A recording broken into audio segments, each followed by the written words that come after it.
Okay, everybody got your material, I see. At first glance, in fact, if all you read was up through about verse 16 or 15 of Ruth Chapter 4, you might be inclined to think, well, this is a nice story. Okay, it's a nice story, but why is it in the Bible? I mean, it's not simply a human interest story that's thrown into the Bible for the sake of having some niceties among all the destruction. It's not even a remedial course on how to do relationships God's way.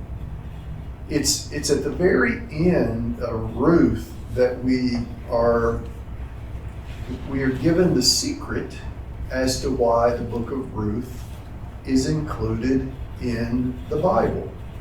And we will get to that later on tonight. So let's read Ruth chapter 4. Somebody read verses 1 through 12 for us. Meanwhile, Boaz went up to the town gate and sat there. When the kinsman redeemer he had mentioned came along, Boaz said, "Come over here, my friend, and sit down." So he went over and sat down. Boaz took 10 of the elders of the town and said, excuse me, "Sit here," and they did. Then he said to the kinsman redeemer, "Naomi, who has come back from Moab, is selling the piece of land that belongs to our brother Elimelech. I thought I should bring the matter to your attention and suggest that you buy it in the presence of these seated here and in the presence of the elders of my people. If you will redeem it, do so.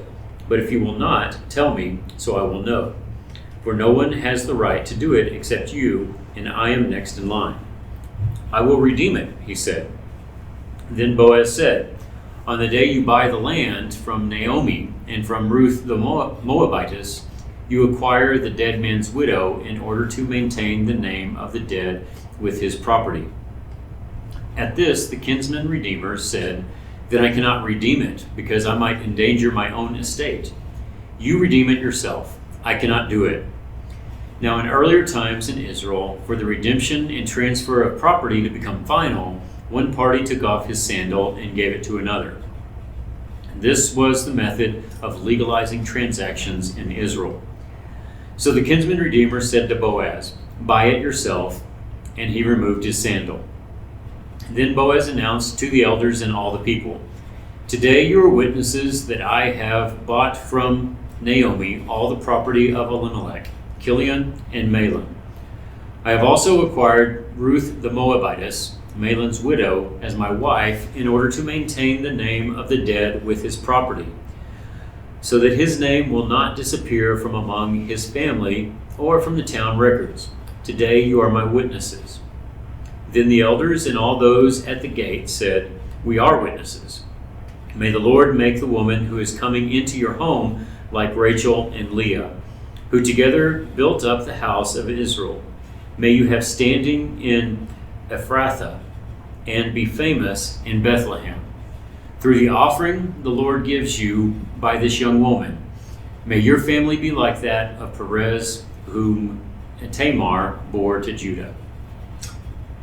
Okay, what stands out to you just at first glance from this passage?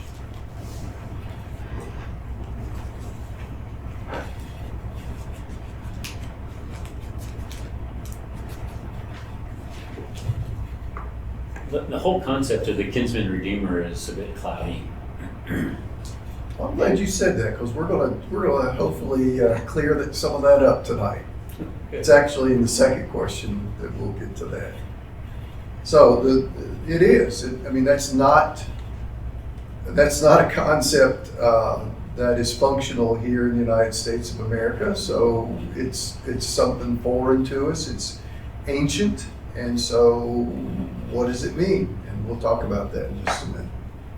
Anything else stand out to you about this section?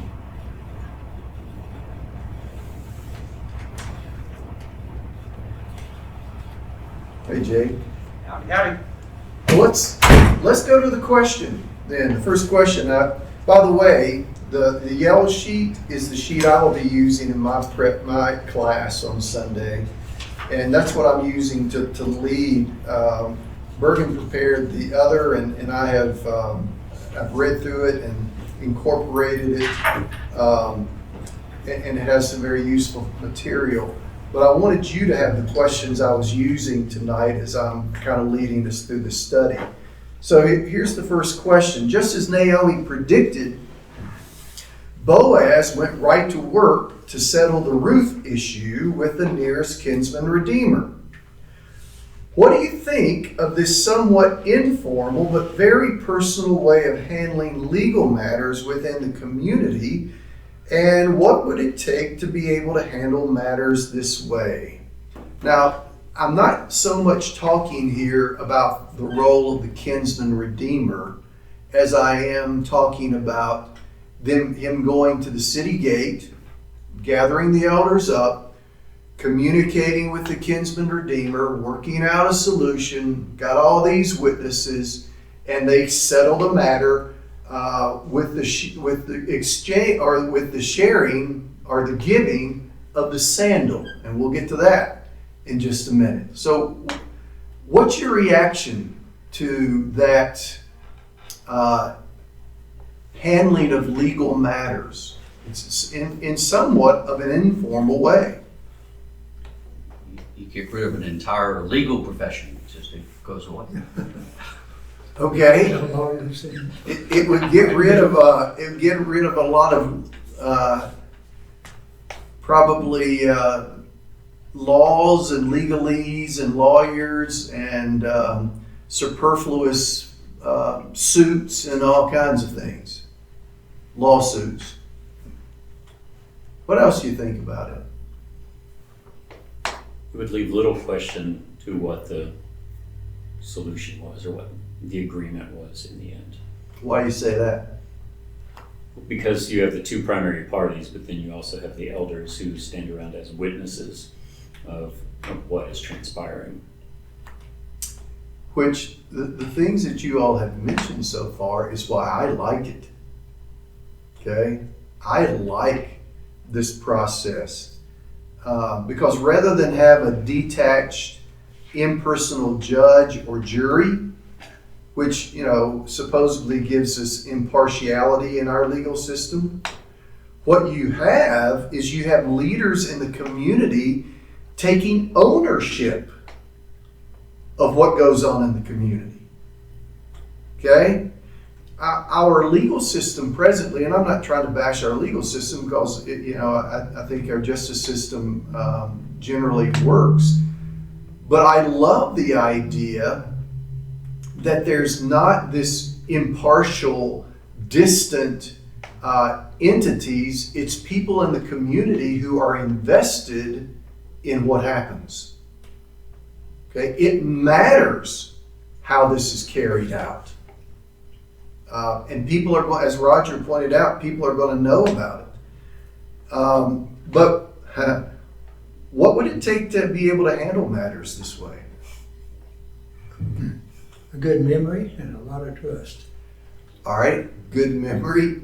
What did we decide back in 1974? It'd take a good memory. Integrity. It would take integrity. On the part of whom? Everyone. Everyone. Which is one of the reasons I love it. Okay? It would demand a community of integrity where there is trust. It would demand a community that is what Israel had, which is people who were rooted in the law that had been given to them by God. And so they understood the concept of justice. They understood the concept of integrity. They understood what it meant to love God and love your neighbor. Because as Jesus said, that's what all the law and the prophets hang on. So I find this kind of a refreshing kind of a refreshing process because it's people stepping up to keep their community an upright, responsible, just community. People couldn't wash their hands of it. You couldn't say, "Hey, I'm not in on this." Okay, take it to the judge. Take it to the. You had to be involved as part of the community, and I like that. Any other thoughts about that? Let's talk about the kinsman redeemer. So keep your finger at Ruth chapter 4, but turn to Deuteronomy 25.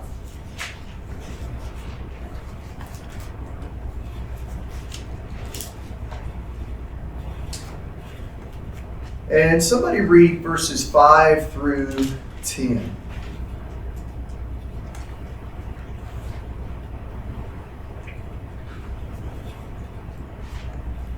If brothers dwell together and one of them dies and has no son, the wife of the dead man should not be married outside the family to a stranger. Her husband's brother shall go into her and take her as his wife and perform the duty of a husband's brother to her. And if the first son whom she bears shall succeed to the name of his dead brother, that his name may not be blotted out of Israel. Okay, let's just break it down. Sure. So what do we know about the kinsman redeemer purpose and process in what we've read so far? It was to preserve the lineage of the dead brother. All right, to preserve the lineage of the dead brother. The brother who was still alive was supposed to take the dead brother's widow, produce a child through her, and perpetuate his name, perpetuate his ownership of the family property. So that's what we know so far. All right, keep reading 7 through 10. And if the man does not wish to take his brother's wife, then his brother's wife should go up to the gate to the elders and say, My husband's brother refuses to perpetuate his brother's name in Israel. He will not perform the duty of a husband's brother to me. Then the elders of the city should call him and speak to him. And if he persists, saying, I do not wish to take her, then his brother's wife should go up to him in the presence of the elders and pull his sandal off his foot and spit in his face. And she shall answer and say, So shall it be done to the man who does not build up his brother's house. And the name of his house should be called in Israel, the house of him who had his sandal pulled off. Okay. The language is a little bit humorous there. The man who had his sandal pulled off. That's good. Would you like to be that man? Yeah. Who is old Dale? Well, he's the man who had his sandal pulled off. The family of the Spit unsandaled. in his face. The what? The NIV says the family of the unsandaled. The family of the unsandaled. Yeah. Yeah, it's just kind of funny language to our sensitivities in the 21st century. What if this brother is married? It sounds like, I mean, I don't see any condition that suggests that, you know, that he is freed from that responsibility. What it seems to suggest to me is that he takes another wife. That's what I'm saying. Yeah. So it's not unthinkable, is it? For a lot of different reasons, why a brother-in-law wouldn't want to take his sister-in-law as a wife, right?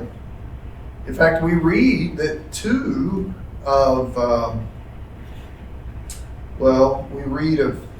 Judah's son who did not want to take his sister-in-law and fulfill his brotherly duty to her under the kinsman redeemer law. God struck him dead. Okay, we're not sure all the reasons why that may have been, but God struck him dead. What are some of the reasons why a brother-in-law wouldn't want to do that?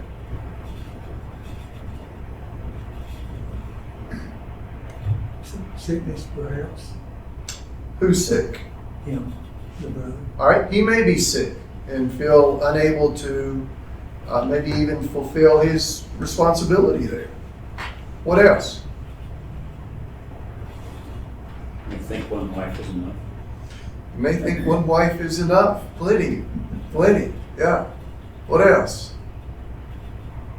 None of this seems to point out a particular brother. Or was there a pecking order in this? Well, it doesn't communicate it here, but it would seem that it starts with the oldest one. Oldest one goes down, yes. Okay. And that's almost more based on Matthew 22, where Jesus was asked that question by the Sadducees in the story of they were trying to disprove the resurrection. Okay. And it goes in order of age there. Why else might a man not want to marry his sister-in-law?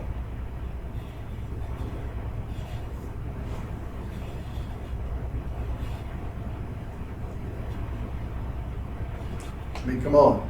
She may not be attractive. She may not be a very personable person.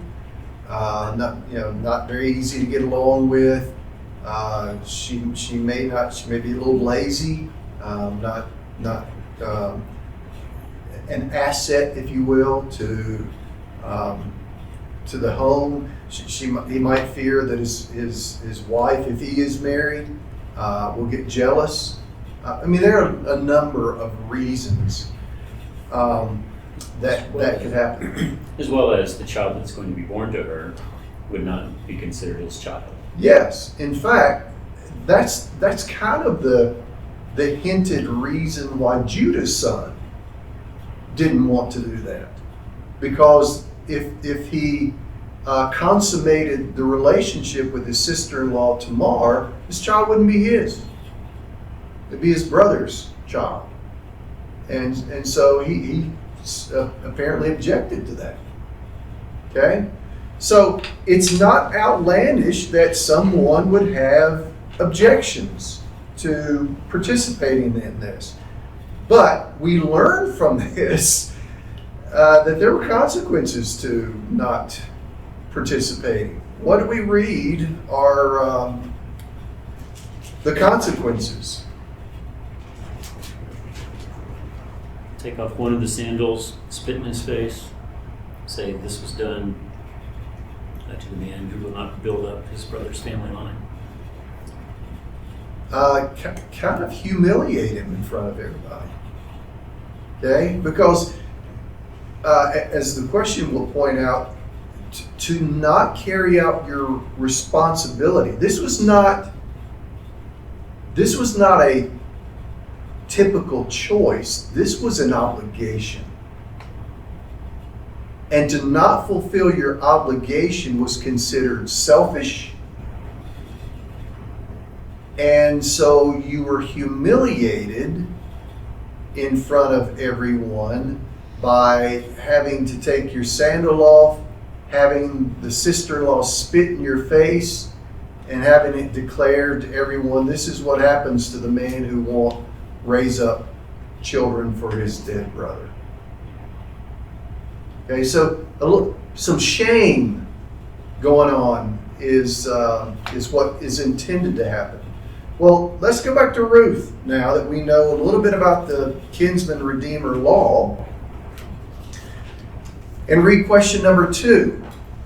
The nearest kinsman redeemer had the obligation of rescuing his relatives, perpetuating the family name, and keeping the property within the clan. However, in this case, the nearest kinsman redeemer decided not to endanger his own estate. So he gave his sandal to Boaz, actually meant for Naomi and Ruth, as a sign that he would not fulfill his responsibility. It became a sign of confirmation. His unwillingness was typically considered an act of selfishness. So what do you think about the sandal sanctions? And why wasn't the nearest kinsman redeemer treated with the prescribed insults and shame? Let's take the first part of the question. What do you think about this sandal sanctioning? What do you think about this humiliation and shaming process here?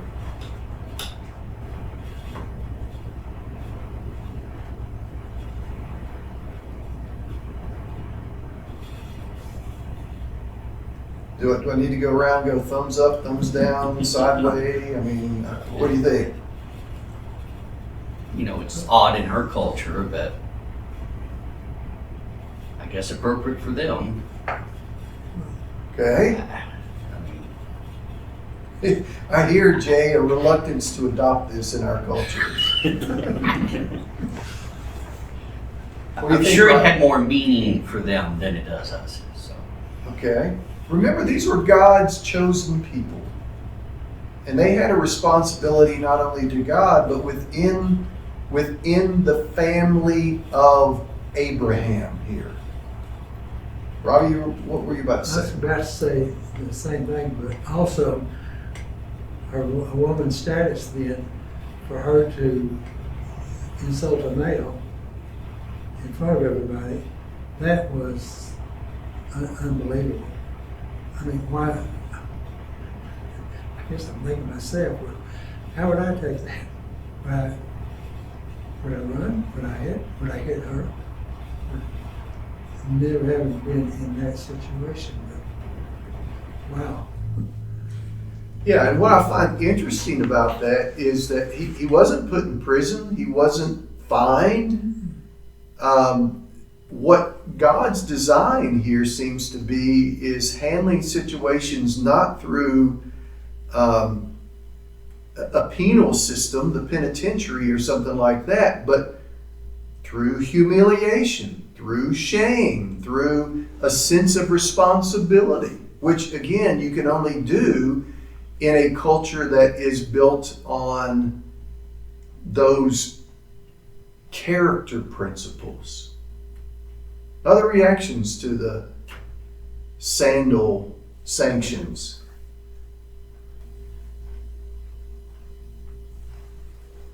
Again, rather than having to go through all the legal matters that might come into play today, it may seem primitive to our 21st century sensibilities, but it was how legal matters were handled. So I kind of like the creativity, honestly. But here's the second part. Why wasn't the nearest kinsman redeemer treated with the prescribed insults and shame? It says nothing. Now, he had to give up the sandal. And we're going to talk about Boaz's declaration after that. But why didn't he get spit in his face? Why wasn't it the shame the way that it's talked about in Deuteronomy? because somebody else picked it up, Okay? took the responsibility. So the woman in this case doesn't need to spit in anybody's face because somebody has redeemed her. All right. She wasn't left on her own. Boaz gladly took it up. So that's part of the thing is that he didn't need to be humiliated because the need was addressed. Why else? I mean, this is interesting. I appreciate your input, Jay. She didn't even go there. Like, she didn't go with Boaz. No, there's no indication that That we can see. that Ruth is even there, or Naomi. So let me go through a list of things I've got here. Number one, this was not a brother rejecting his sister-in-law. The language of Ruth suggests that this was a relative, but not I mean, was it a cousin? Was it an uncle? Who was this? But it wasn't a brother based on what the language of Ruth is. Second, the nearest kinsman redeemer tried to act honorably by securing the property. He was willing to buy, but he didn't want to endanger his own inheritance. He probably, this is just speculation, but he probably had older sons of his own, and he did not want to compromise their share of his estate by adding another son and trying to figure out what belongs to who. And so he just said, listen, I already got my family here.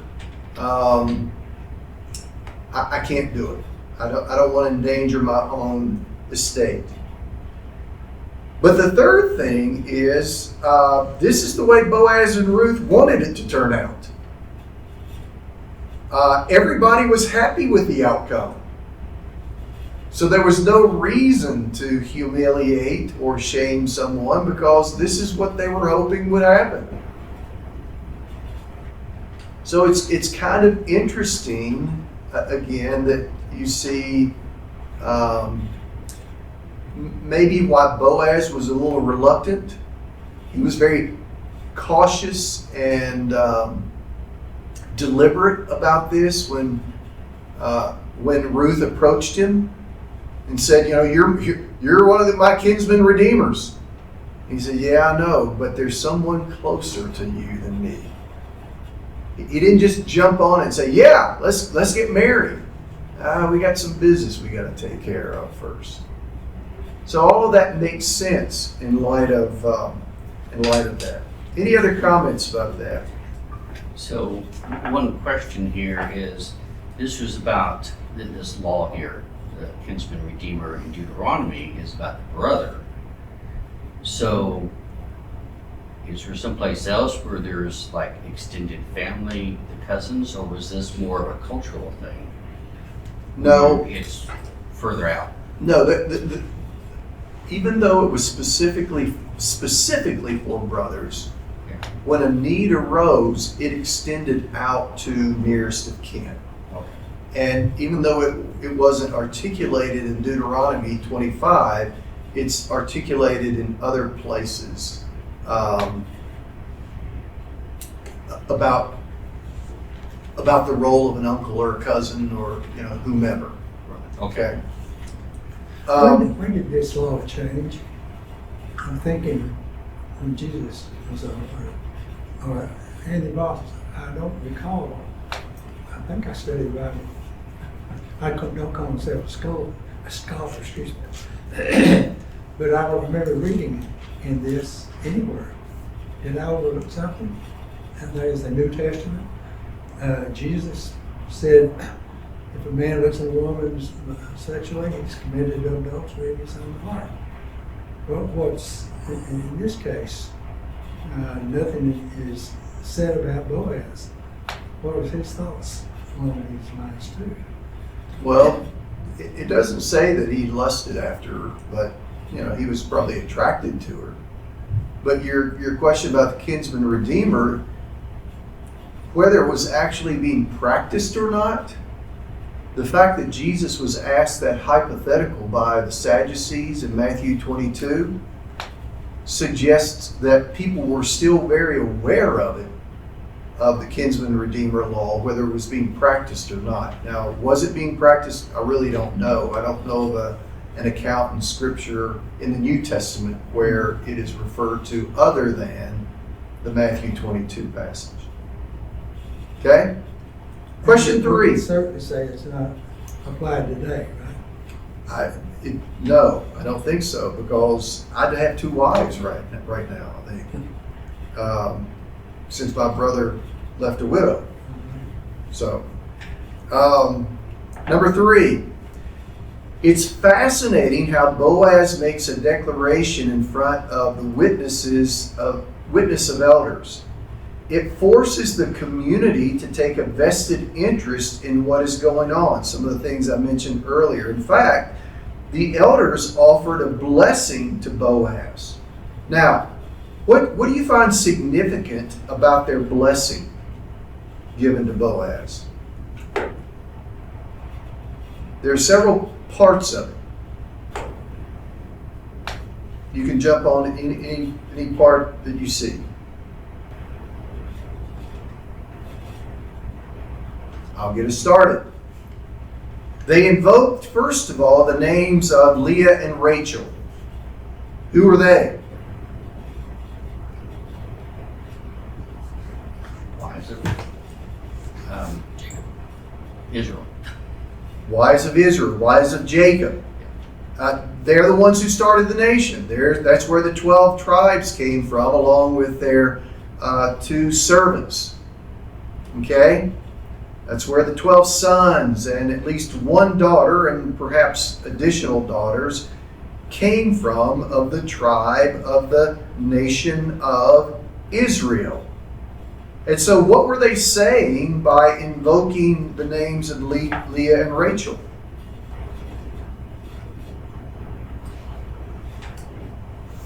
Well, they're wishing prominence on him.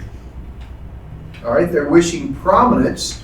Maybe even specifically they were wishing fertility among them, that they would have many children, which has always been important in agricultural settings, right? I mean, the generations that my grandfather grew up in and there before them, 6, 10, 12, 18, 20 children was not unheard of. Well, why was that important? Especially male children, because we needed those hands to work the farm. So, they're just praying for the fertility. What about Perez? Why is Perez mentioned? First of all, who is Perez?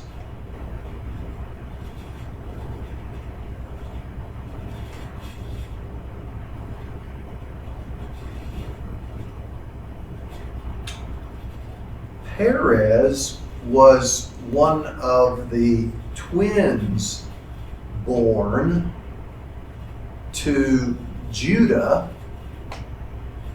when he thought he was having sexual relations with a shrine prostitute, but it was actually his daughter-in-law, Tamar, in disguise. This is Genesis 38, 27 through 30.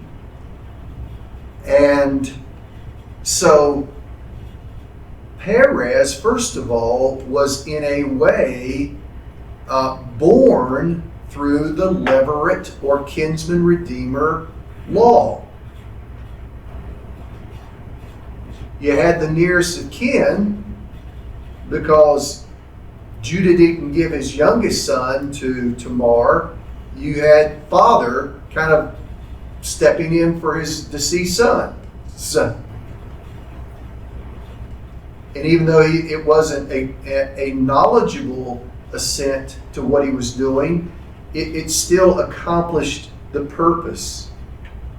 Second thing, Perez in effect stole the birthright by being born first after his twin brother Zerah. Zerah's arm came out. The woman who was birthing the children wrapped a scarlet thread around his wrist, and then he went back in, and he came out second. And then thirdly, Perez was the ancestor of the Bethlehemites. Now, where is all of this happening? In Bethlehem. So Perez has a lot of connections to this. Okay?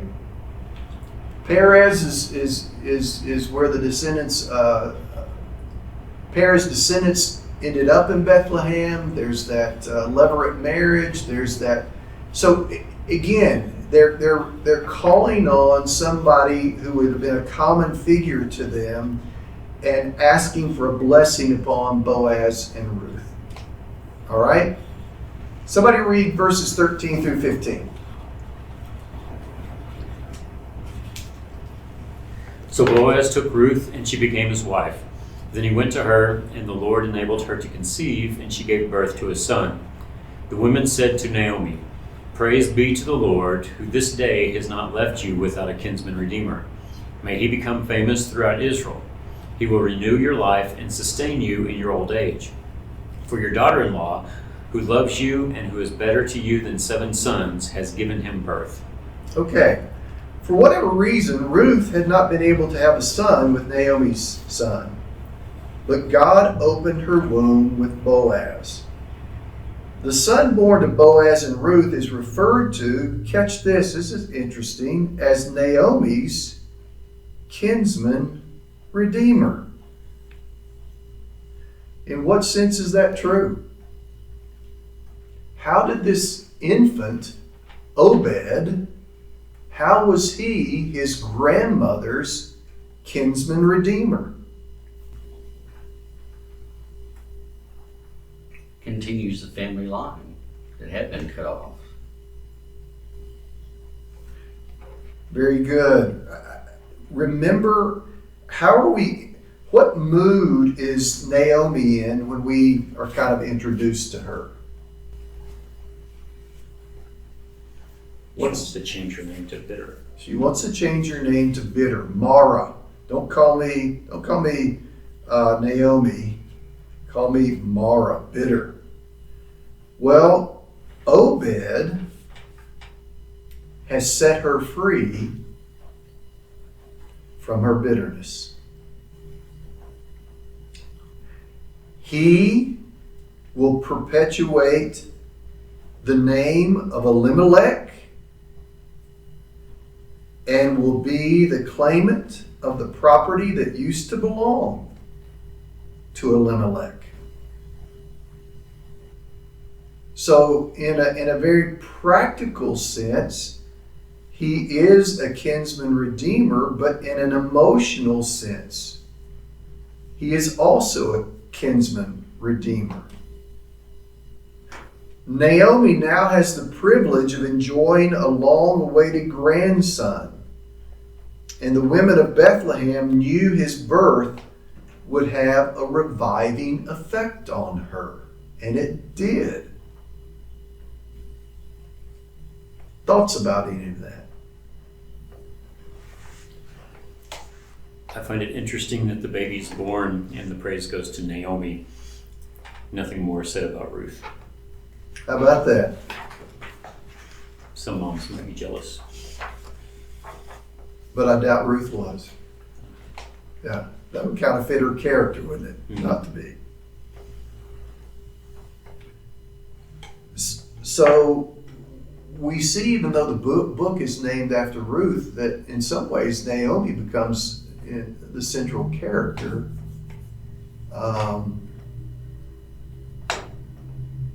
There's more attention given to her. She kind of needs more attention in this drama, if you will. Okay. Question number 5: what is significant about the women's comment that Ruth was better to Naomi than 7 sons? What do you find significant about that?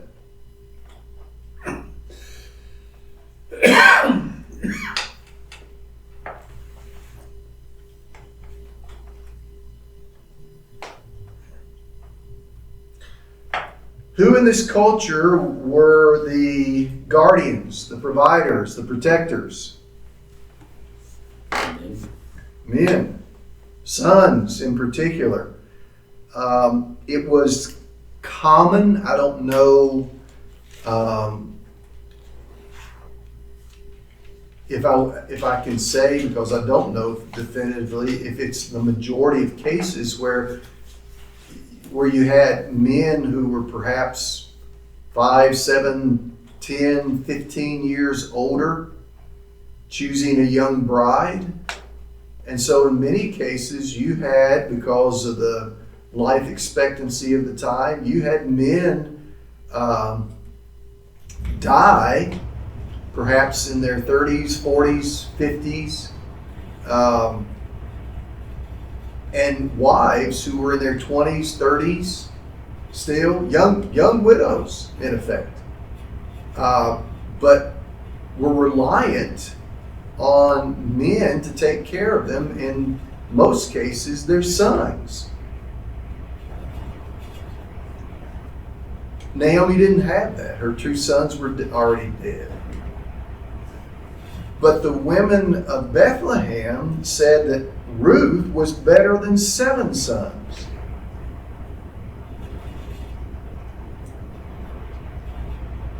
Why would they say that?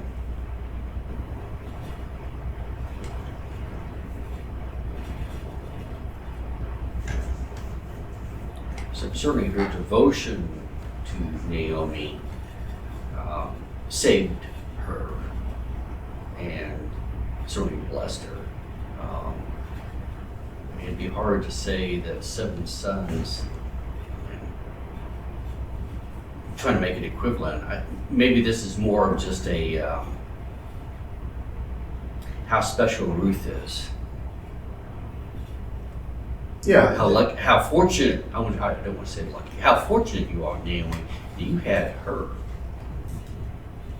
Yeah. I don't think that they're in this measuring equivalency thing. I think they're probably using hyperbole, exaggeration, in an equivalency sense. But they are talking about how special Ruth is. Now, you talked about her faithful relationship.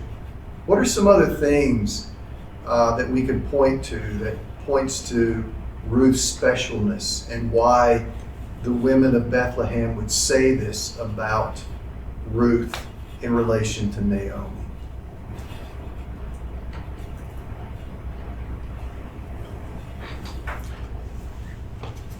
Let me get specific with you. The personal love and care Ruth provided for Naomi was unmatched. She was dedicated. She was a faithful companion. She provided for Naomi, even as she was gleaning out. She had her mother-in-law in mind. Remember when she ate later in the day? I think this is back in chapter 2. And she brought home the leftovers from what she had eaten, so that her mother-in-law could have it. She gave Naomi a grandson. She gave Naomi a purpose again. And she gave Naomi a home. So I think it's very understandable why the women of Bethlehem would praise Ruth in such an adoring way, in such a hyperbolic way, because she was such an outstanding daughter-in-law. Thoughts about that? The more sons you have, the more descendants you have.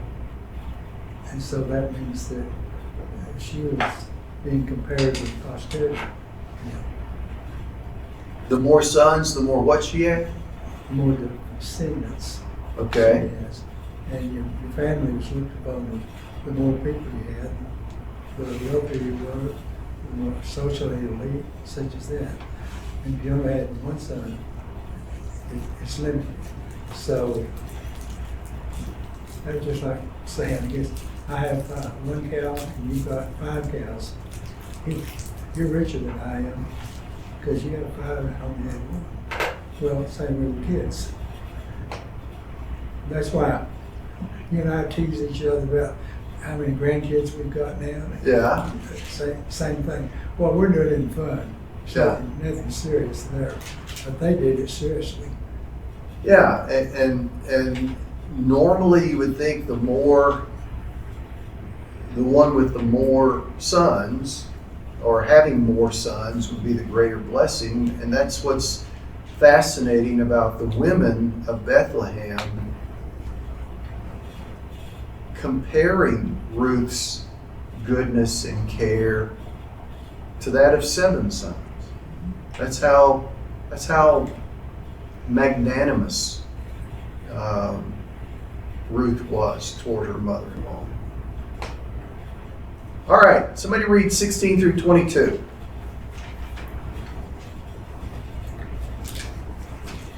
Then Naomi took the child, laid him in her lap, and cared for him. The women living there said, Naomi has a son, and they named him Obed. He was the father of Jesse, the father of David. This then is the family line of Perez. Perez was the father of Hezron, Hezron the father of Ram, Ram the father of Amminadab, Amminadab the father of Nahshon, Nahshon the father of Salmon, Salmon the father of Boaz, Boaz the father of Obed, Obed the father of Jesse, Jesse the father of David. See, we don't get the mystery solved of why Ruth is even in the Bible until the last word. Isn't that interesting? So let's tackle that. The ancestry of Obed comes from the royal line of Judah. What do you find interesting about the genealogy?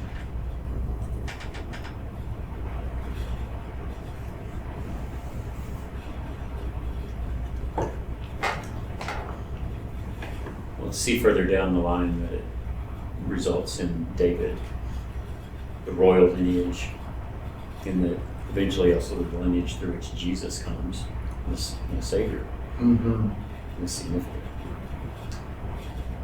So we're introduced to this figure, David, who will become not only prominent in his own time, he will become prominent for all time. As God promises him to build up his house, okay, and have a king who would always reign through David. And of course, those are all references to the coming of Christ. What else do you find interesting about the genealogy?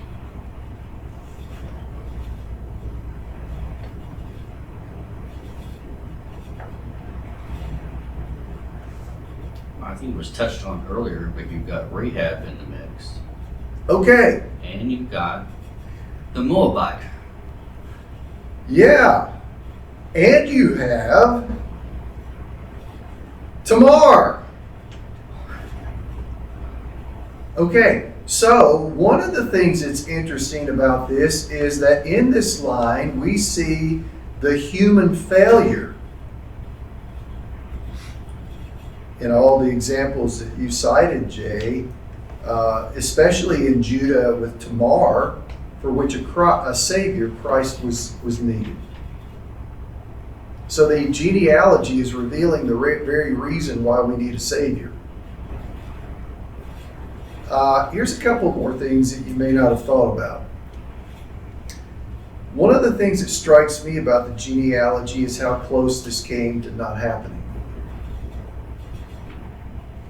For instance, what if Naomi had stayed in Moab? This wouldn't have happened. What if Ruth had followed her mother-in-law's instructions and she had gone back to Moab? This would not have happened. So you almost have the providential presence of God in all of this as well.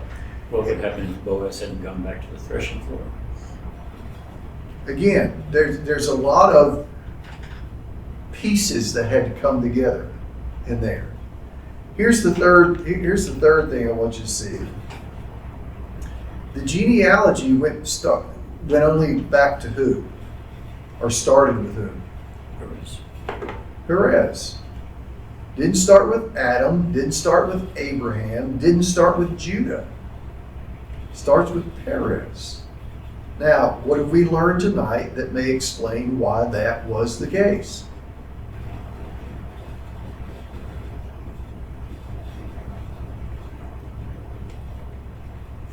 Who were the people of Bethlehem from? Pharaohs. So a lot of interesting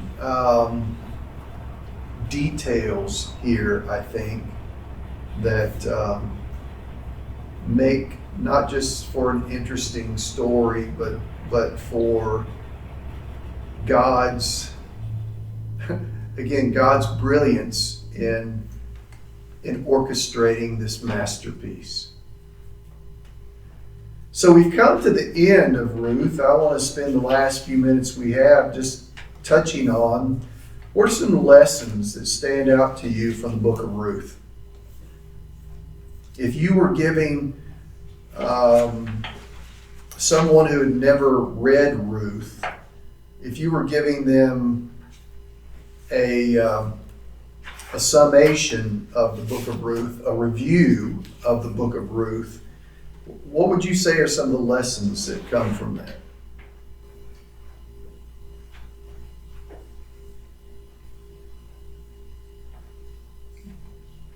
The genealogy of Christ was part of it. Okay, this book has value because it'll be revealed to you more of the genealogy of Christ and how it came about. What else?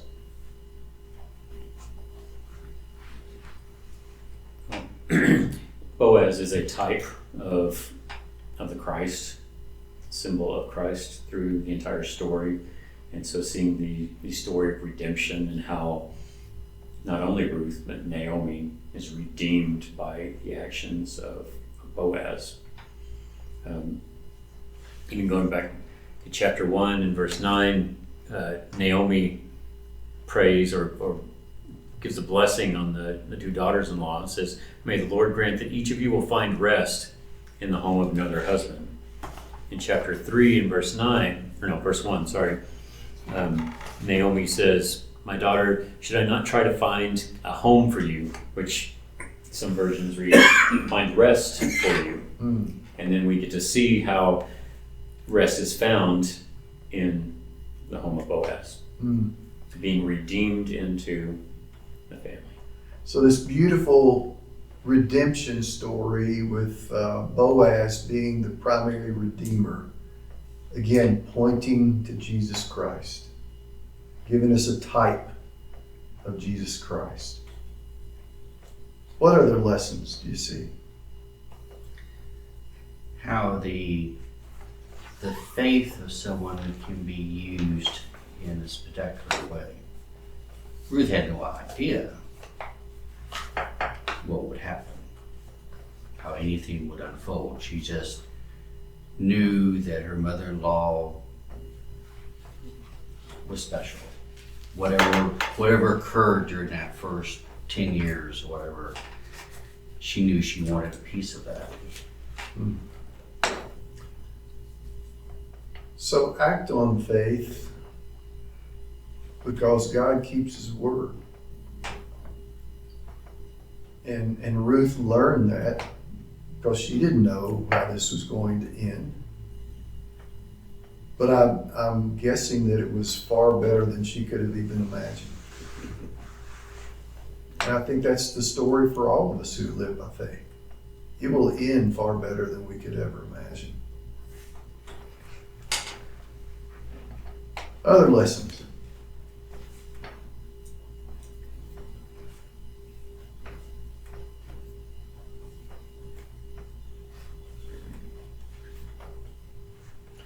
How about these? You can be confident that God is working behind the scenes in wonderful ways. God's not given much play in the book of Ruth, but he's very, very active in what's going on.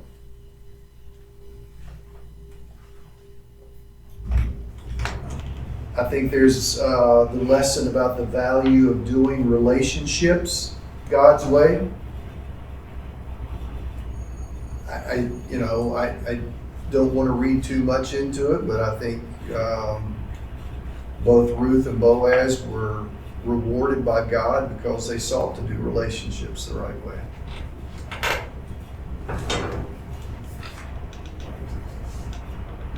And I think finally, and I've been inspired to do my Mother's Day sermon based on the book of Ruth, that in-law relationships can be beautiful and harmonious when people love and are submissive. I mean, Ruth, and you have to give Ruth most of the credit there, although Naomi had to have a large part in developing the trust that Ruth had in her. But Ruth is submissive and subservient to Naomi throughout the book. She's honoring the one who is her mother-in-law. Scripture says, honor your father and mother, which is the first command with a promise. Well, she's applying that on an in-law basis. And because of that, there's this beautiful picture of in-law relationship.